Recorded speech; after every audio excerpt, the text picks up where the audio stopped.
I think you'll probably find I'm going to come off sounding like a silly banker guy, all right? And in fact, that's what my son calls me quite often, is a silly banker guy, all right?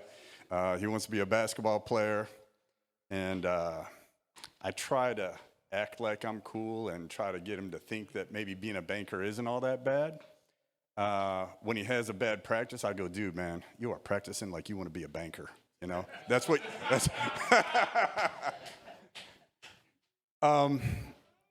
Hey, so we're going to talk about what I put out there as financial freedom.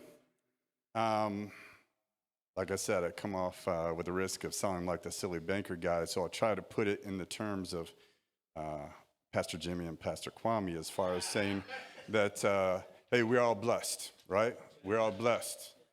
We're blessed with gifts. We're blessed with resources. And so I want you to take this presentation in the heart of that we are blessed with gifts and resources, and we need to be good stewards, okay?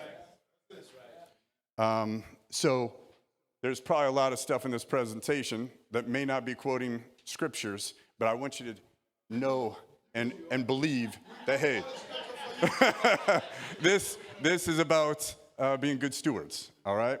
So let me see if I can work this clicker guy here. All right, do I have to turn it on? Hey, it worked. Hey, cool. So, hey, what's financial freedom? All right. Hey, here's what this is not. This is not like the easy button to $1 million kind of presentation. I'd be charging you guys a heck of a lot of money if that's what it was. And in all honesty, that's not really what I think people need, right? What you need is a way to find a plan and a way of living life that allows you to do the things you want and make sure that you're planned for the stuff that's going to hit you along the way and it doesn't change your course. The big thing with this is, well, you don't want to be as stressed about those financial situations, right? God doesn't want you to be stressed about the financial situations. You need to be ready to handle them on a day-to-day basis, all right? So, all right. So a couple videos, hey, that's not financial freedom either, right? Part of what we're going to talk about is just focus and discipline. And, hey, both of these guys probably need a little more focus and discipline. Hey, as we talk about finances, you know, here's a survey that was taken of U.S. adults, okay? It asked United States adults, all right, are you living paycheck to paycheck? What does that mean? That means, hey, yesterday was Friday payday, I get paid, I go grocery shopping today, I pay my bills on Monday, I put gas on my car Tuesday, and there's basically nothing left over, right? Paycheck to paycheck. When U.S. adults were asked, are you living paycheck to paycheck, 53% said yes, yep, I am. Another 17% said, yeah, kinda.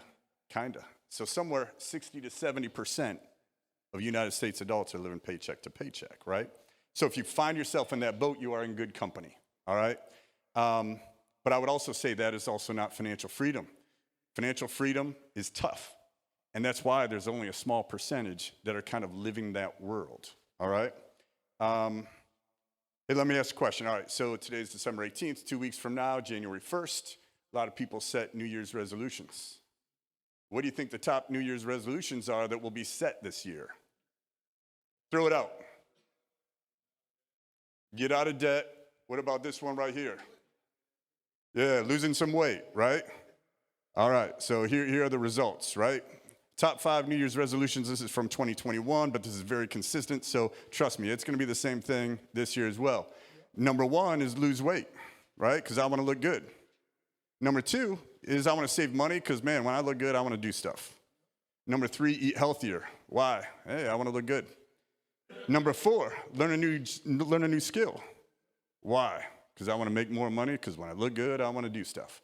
Number 5, get a new job. Why? I want to make more money, right?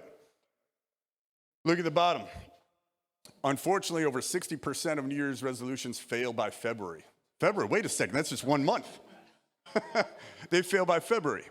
All right, isn't it a strange coincidence that we have 60% of New Year's resolutions failing by February? We also have 70% people living paycheck by paycheck. In fact, I did forget to mention, part of that 70%, they also asked that same group of U.S. adults, if you had an emergency, where let's say your car broke down, and that was going to cost $500 to fix it, do you have the cash to fix that car?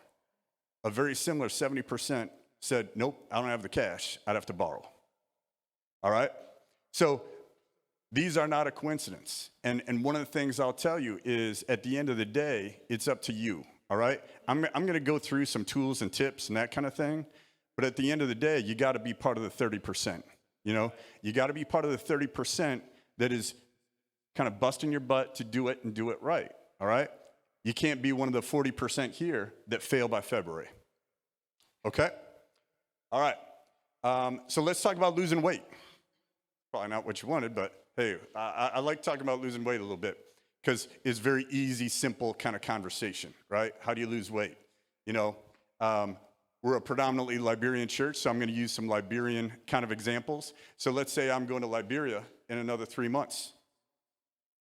I'm going to say, man, you know what? I weigh 220 now. I got to lose 20 pounds by March. I want to look good when I go to Liberia, right?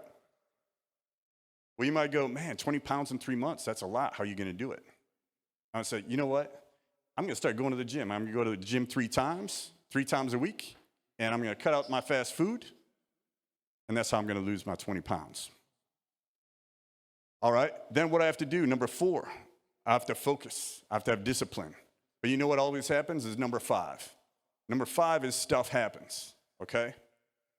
And you know what? If I'm losing weight, what happens, man? First week of January, I might lose 3 pounds Sunday through Friday. Saturday night, I go out, and unfortunately, I might not do what the pastors were saying. I might drink a couple of Guinness, eat some cassava leaf, and you know what? I might gain that 3 pounds right back on Saturday. And you know what happens? I've got to go back to number 1 because you know what? I still weigh 220. I still want to lose 20 pounds, but now I got a shorter timeline to do it. And so now all of a sudden I might go, man, it's not just fast food. I'm going fruits and vegetables only. That sounds crazy, but fruits and vegetables only, and maybe I'm going to get there. All right? So 220 pounds, that's where I am right now. 200 pounds, that's where I want to get to. I got to have a plan, right? And then I got to focus and discipline, and then when stuff happens, I got to reset back at number 1. Does that make sense? All right, so I'm going to introduce you. On my presentations, I use a guy named Joe Smith. So if your name is Joe Smith, I apologize. This is the NBA version of Joe Smith, but we aren't going to talk about the NBA version of Joe Smith. We're going to talk about Joe Smith, who is 30 years old. He's married. He rents an apartment. He's got 2 kids.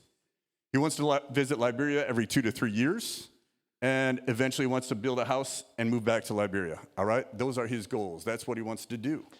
You have different goals, most likely. All right? So you need to apply yourself and your goals to the next conversation. All right? But that's what we're going to go through right here. All right. So for Joe, what's he going to do? All right?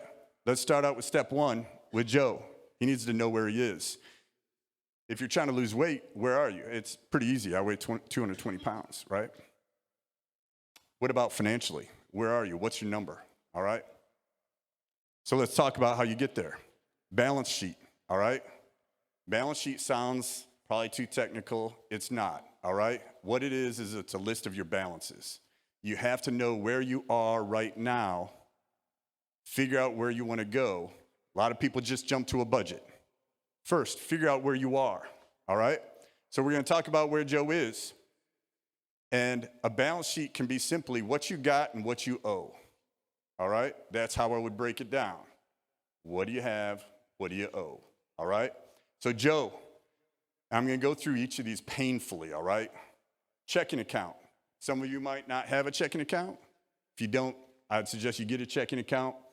And the whole goal of the balance sheet is you write down your account and what balance you have in it next to it, okay?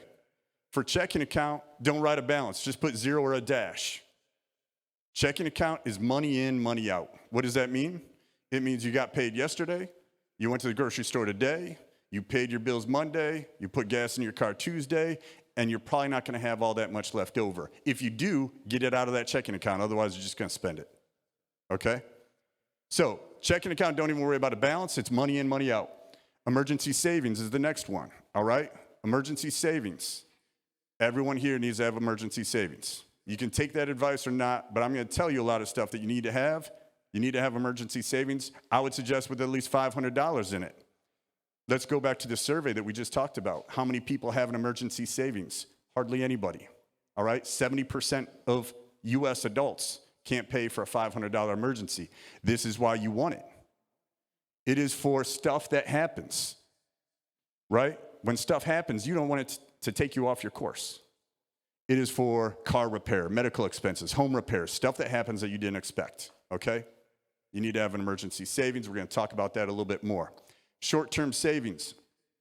You ought to have an account at the bank that is tagged as your short-term savings. I've talked to a lot of people. I didn't find Christ when I was 18. I found him when I was almost 31. And so I am almost 51 years old. I've talked to a lot of people, and everyone has something they want. Something they want to buy in the near future, maybe a trip that they want to go on. That is your short-term savings, all right? For Joe, what is his short-term goal? He wants to go to Liberia every 2 to 3 years, right? This should be something that's usually less than $5,000 and hopefully less than under 2 years, 2 to 3 years, something along those lines. You should also have a long-term savings, all right? Everyone that I ever talked to has something that they want in further off in the future, okay? It's a bigger goal. Maybe it's over $5,000. It's more than a few years. This is a down payment on a house, maybe a large home improvement. For Joe, this is, I want to build a house in Liberia and eventually move back to Liberia, all right? Sometimes this stuff sounds like, oh my God, there's no way. Trust me, there is, all right? Let's keep going. All right, so Joe has put his balances right here, all right? He is like every other U.S. adult. He's got zeros across the board, all right? And that's okay, because this is where he's starting, right? This is where he is right now. All right, what you owe. This is Joe's world. All right, we're going to talk about short-term credit. So short-term credit, I'm also going to call it bad debt, okay? This is store cards, credit cards. I put in here also payday loans, late fees, overdraft. You might go late fees and overdraft. How is that debt? You know what? You didn't get anything for it, right? All you're doing is borrowing money for some period of time, and you are giving AEP a $30 late fee. Your house didn't get any more power, didn't get any warmer. You gave them $30 for a period of time because you didn't pay the bill. Overdraft fee, same deal. You borrowed money from the bank. You paid $40, maybe for a week, maybe for 2 weeks. And by the way, hey, I've been there. I'm sure many of us have been there. Man, they don't just charge you one fee, right? Man, boom, boom, boom, you overdrew your account by $50, $60, and all of a sudden you've got $160 worth of overdraft fees, right? You didn't get anything for that, right? You didn't get a bottle of water. You just got a little bit of time that you borrowed that money. So that's bad debt. Credit cards, store cards, payday loans, late fees, overdraft, all bad debt. Long-term debt and mortgage. Long-term debt, that's like your car loans, your student loans, your home equity, mortgage. Hey, I'm not putting these in a category of bad debt, all right? Hey, this is long-term. This is usually, 7% interest rate or lower for car loans, probably 4 or 5%, maybe lower for mortgages. It's not bad debt.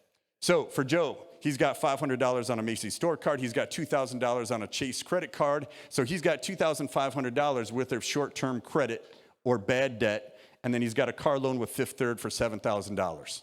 So he owes a total of $9,500. All right? What is Joe's number? He's negative $9,500. He owes $9,500. Know where you are. He doesn't have any balances. He owes $9,500. Once again, hey, he's probably not in a terrible position. When in my younger days, man, you add a heck of a lot more credit card debt and student loans, and that's probably where I would have been. Okay, know where you want to go. Guess what? It's the same deal. It's the same balance sheet, okay?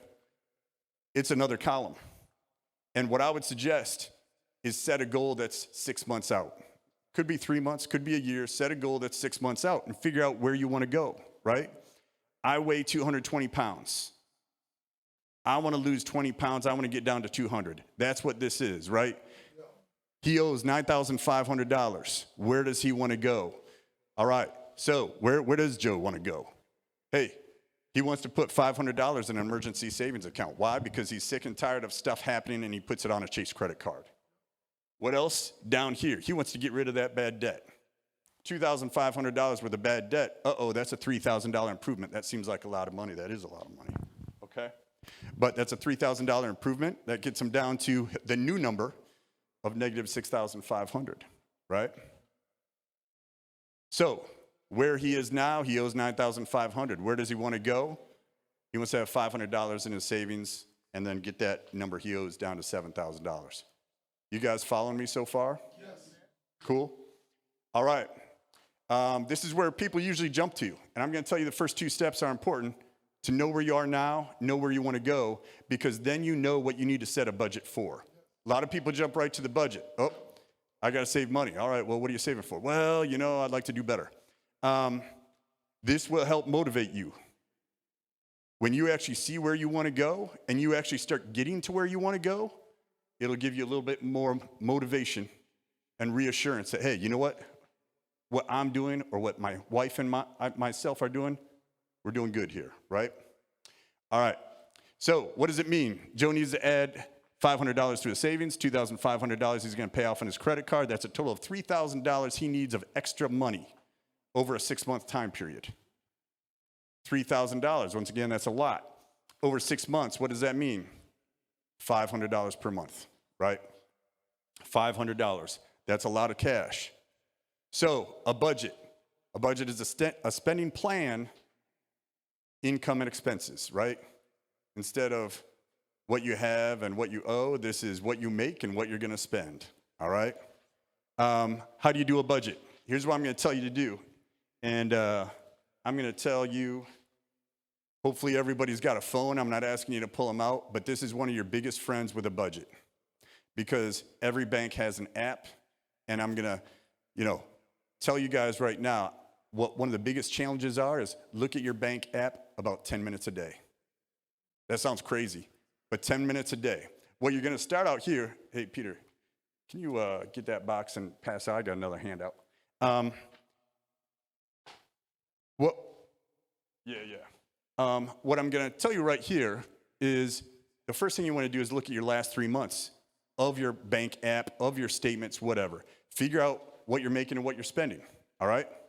This is one of the most painful parts of the process right here because it probably actually takes an hour or two, all right? And so, but you got to do it. I mean, still, it's only an hour or two. You got to spend some time and figure out where you're spending your money. And I'm guaranteeing you it's going to be a little eye-opening if you haven't done it recently. You are going to see transactions on your account that you're like, man, what was that, right? Man, I spent that much there. Ooh, that hurts, right? So take that time, look at the last 3 months, figure out where you're spending it, put it in categories, and then you also want to bucket it into make more money or spend less. All right, so where's Joe? Here, can I borrow a copy of this? Hey, as we're going through this, I'm passing this around, right? Because here's what I also don't want to get in the way. Don't make a laptop or a computer or a spreadsheet get in the way of doing this. I think the best way to do a balance sheet and a budget is on paper with a pen. Yes. All right? Yes. So don't make excuses, okay?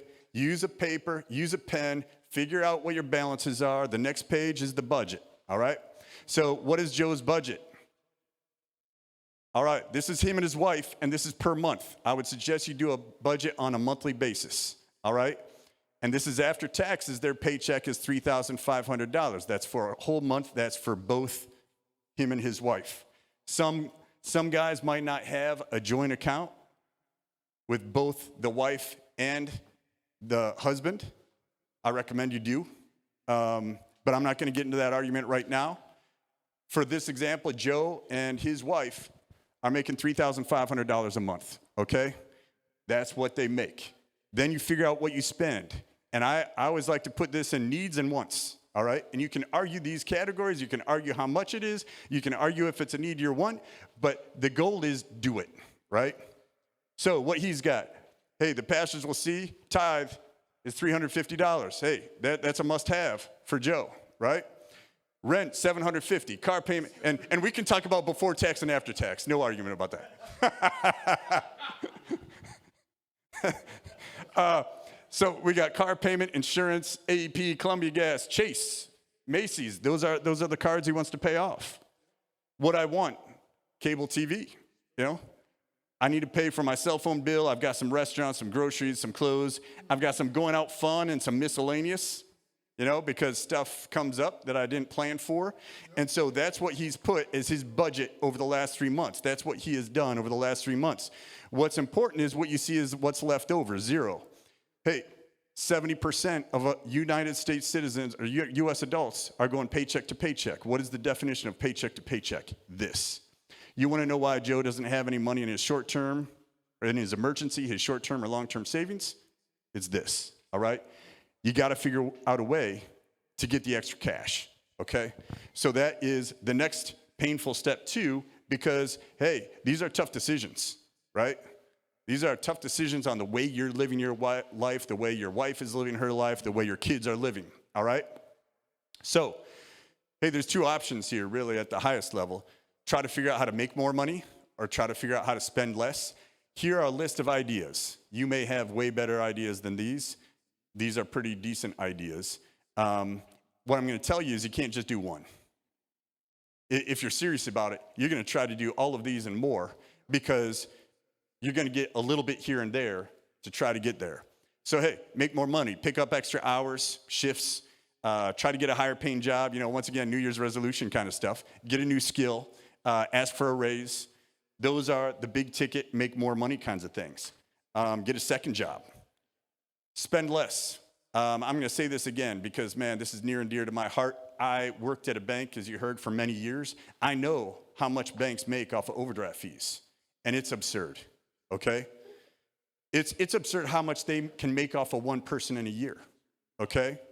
Don't donate to Chase or Huntington or Fifth Third. Don't donate to banks because that's what that is. It's just a donation. Same with late fees. Don't donate to AEP. Don't donate to Columbia Gas. Okay?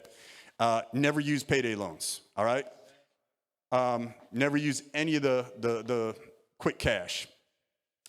Reduce, eliminate once. What my wife and I, when we were really trying to pay off stuff, we used a rule of thumb. If we already got one and it works, we aren't buying a new one. It's painful. It's painful. Are you kidding me? My jacket is 10 years old. It's kind of worn here and there. Yeah, but it still works. You don't really need a new one. Okay.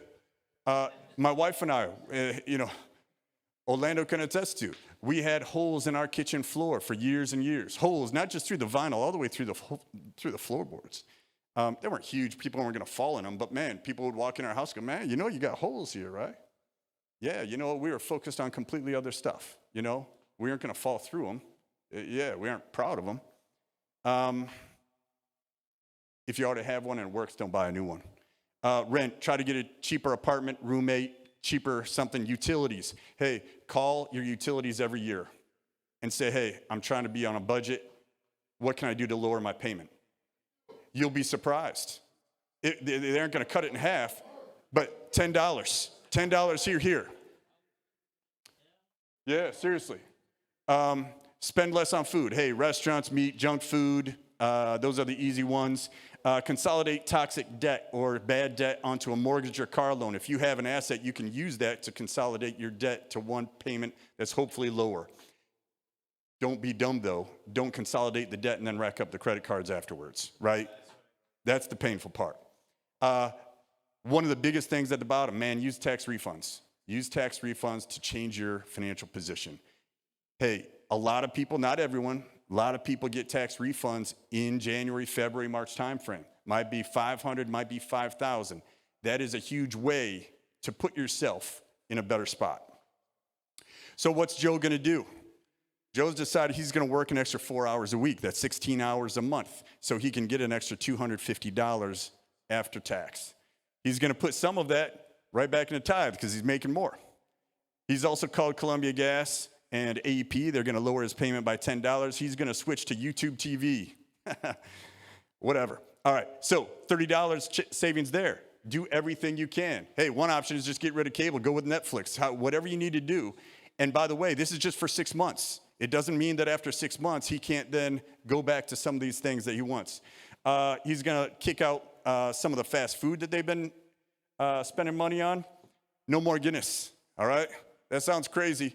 To Pastor's point, hey, he's gonna cut out Guinness. 12-pack of Guinness every week is $18, man. You can save $75 if you're buying Guinness every week. All right, less new clothes. He's gonna cut that from $200 to $100. Give it to the church. Give it to the church. My Guinness money goes right to the church. All right, so what does this mean? Hey, he's making $250 more. He's spending $250 less. I know this is an easy example because this is a presentation, but work with me here, all right? So make $250 more, spend $250 less. He's got $500 at the end of the month. That's easier said than done. I know it. You guys know it. But this is what has to be done, and these aren't easy calls, right? Working extra shift every week is not easy on you. It's not easy on the family, but you got to do what you got to do. All right, so if he's got $500 every month, what's he going to do with it? Here's what I'm going to tell you your priorities should be according to my advice to you, all right? 1, pay your bills on time. Said that a few times. Pay your bills on time. 2nd, pay off your bad debt, credit cards, store cards. Pay off that bad debt. 3rd, open up that emergency savings account, put $500 on it. Build your short-term savings, build your long-term savings. Those are the goals. So what does that mean to Joe? He's going to do it. So if he gets $500 a month, he's got $500 on his Macy's card, right? So he's going to pay that off in January. He's got $2,000 on Chase. He's going to pay that off in 4 months. February, March, April, May, 4 months. $2,000 he pays off his Chase card. With June, the extra $500 he has, he's going to put it in a new savings account at his bank and have his emergency savings account. So what does that mean is at the end of June, he will get there as long as he is what? Focused and disciplined along the way, right? It is up to him. So the great thing about that is that puts him in a new world, okay?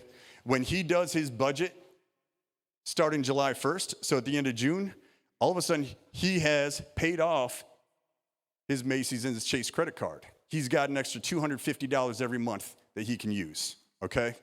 So what's Joe going to do? Hey, he's decided he's going to pay a little bit more on the car payment. He'd like to pay it off a little early. That's up to you, right?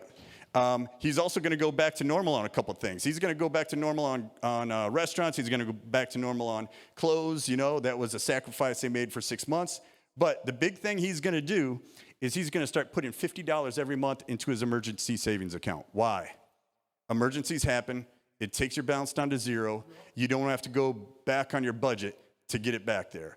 Put $50 into that emergency savings account every month so when stuff happens, it doesn't change your life, all right? The other thing he's going to do is he's going to open up a second savings account at the bank. He's going to put $100 a month in. Why? Because he's got a short-term goal. He wants to go to Liberia every 2 to 3 years, $100 every month. What does that give him? $2,400 to $3,600 every 2 to 3 years to take a trip to Liberia. Last thing, $300 a month. Hey, it doesn't have to be $300 a month. It could be $100 a month. It could be $50 a month, whatever you want. But this is where I'm going to say, hey, start putting some money in long-term savings, all right? So that goes to our next question. What is this long-term savings? The other ones, I'd say, are savings accounts that you just open up at a bank. You've got an emergency savings account at the bank. You put $50 a month in that account. You've got a short-term savings account at the bank. You put whatever the right amount is for you. For Joe, it's $100.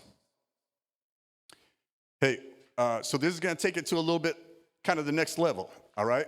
So what options do you have for long-term savings? I'm going to tell you, if you're trying to save up more than a couple $1,000s and you're going to do it for more than a couple years, here are options that you have, okay?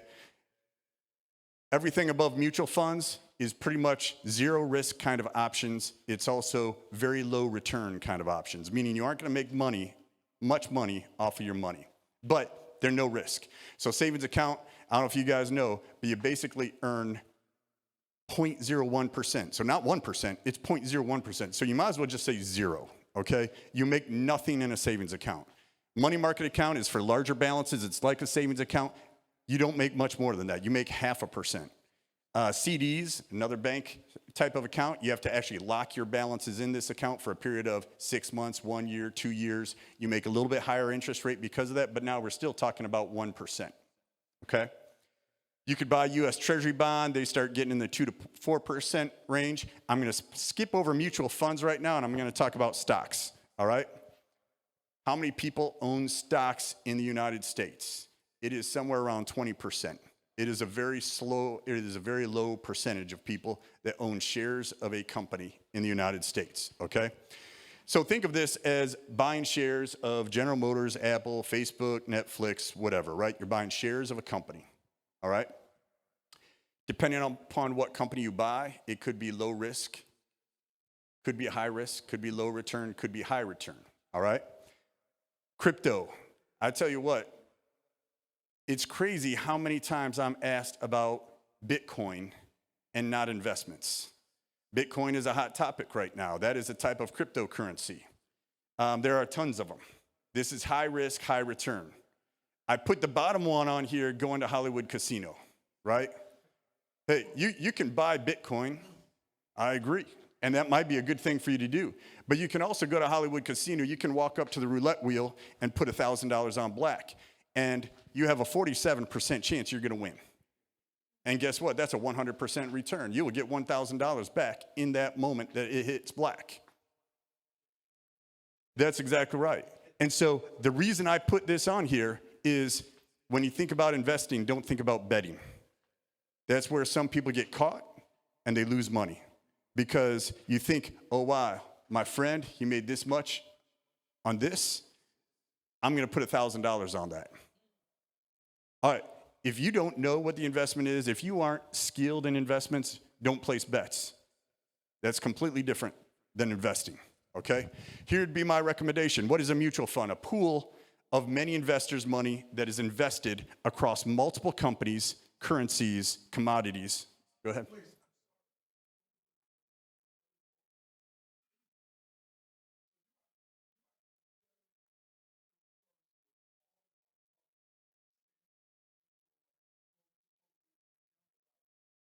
I'm comparing all of these. This is kind of a spectrum of, hey, if you want to make money off your money, you will make basically nothing in a savings account.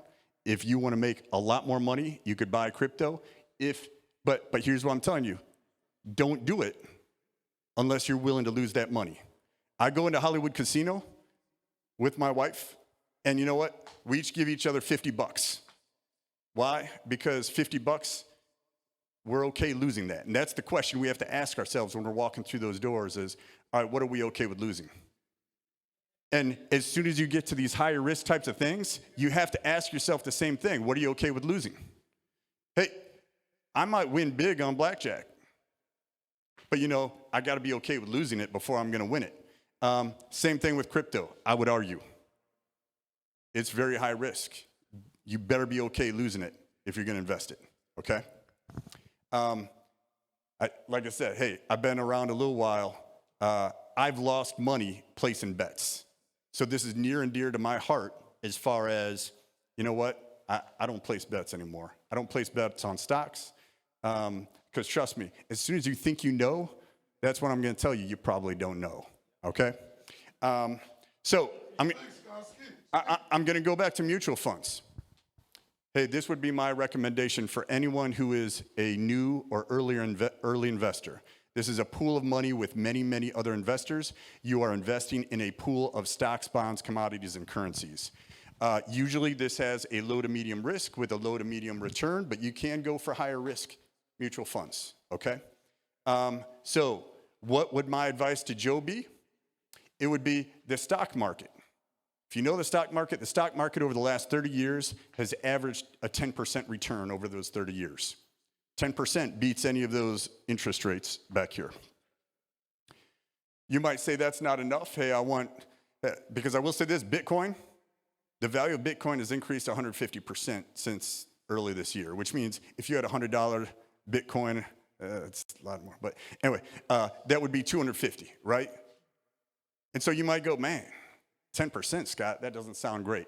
I'm going to tell you, this is the way to go. You aren't placing a bet. What you're doing is you are investing in a proven track record. And if Joe, here's what I'm telling you, if Joe invests $100 a month into a mutual fund and gets that kind of proven track record of 10%, in 10 years, he's going to have $20,000. In 20 years, he'll have $75,000. In 30 years, he'll have $226,000.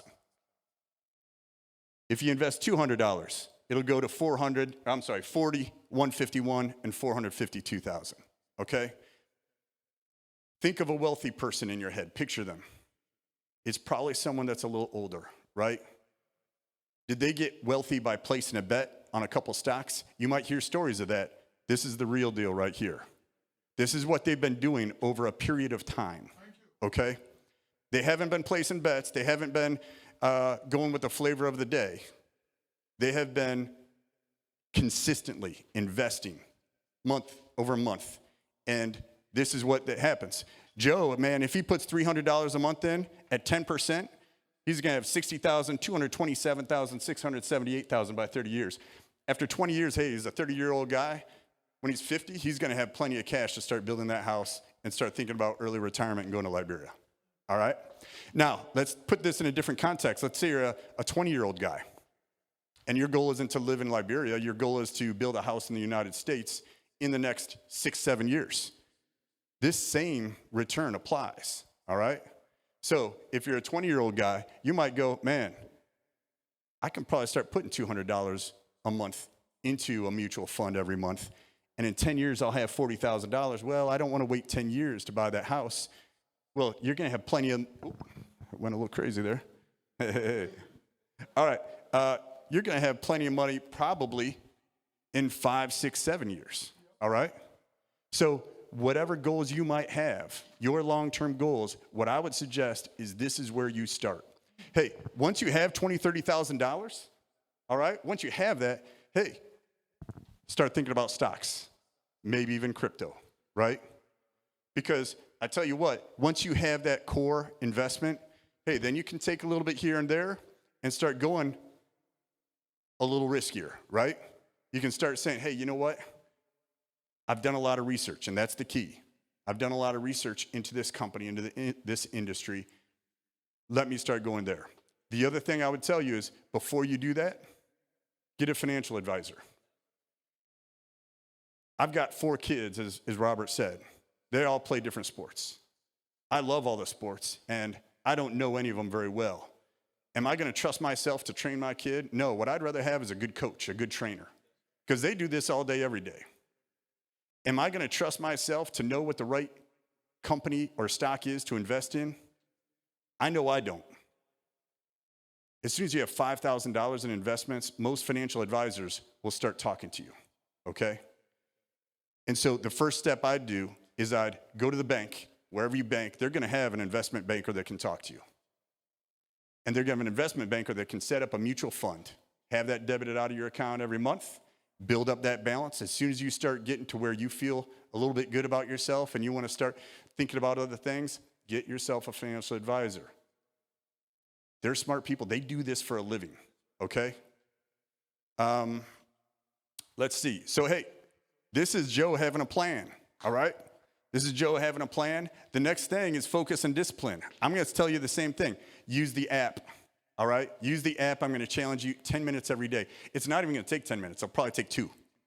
But if you set yourself at 10 minutes, you're going to think about it, you're going to work on it, and it will be a habit. This is not a one-time, 1 month, 6 month kind of thing. This needs to be a lifestyle, all right? It needs to be a lifestyle where you know where you are from a balance perspective. You know how you're trying to budget yourself. I have some friends that are extremely wealthy, and it always blows me away how frugal they are on going out to eat, doing anything. It's because they are living a lifestyle that they have from over years and years that have gotten them to that place, and they aren't going to let go of that lifestyle. That's what you have to do, is build the habits and the lifestyle. All right? A couple other things. Hey, the third page of that handout, once again, paper. Here's Joe. Hey, he's got a grocery budget. It's $525. This is what you can do with your 10 minutes every day. Hey, Joe went to Walmart. His wife went to Kroger. Then they went to Walmart again. You can manage your budget just like this, all right? Don't let any technology be an excuse or slow you down. You can use paper, you can use pen, and you can manage it. Keep track of your balance sheet every month. Keep asking yourself, how can I spend more? I'm sorry, how can I make more or spend less? How can I spend more? And then, hey, lastly, no excuses, right? Hey, it's back to you. It's up to you. All right. Number 5, when stuff happens, go to step 1. We already hit step 1, right? So there's nothing after this. So when stuff happens, you got to reset yourself. You got to go, all right, where am I now? Where do I want to go? And how am I going to get there?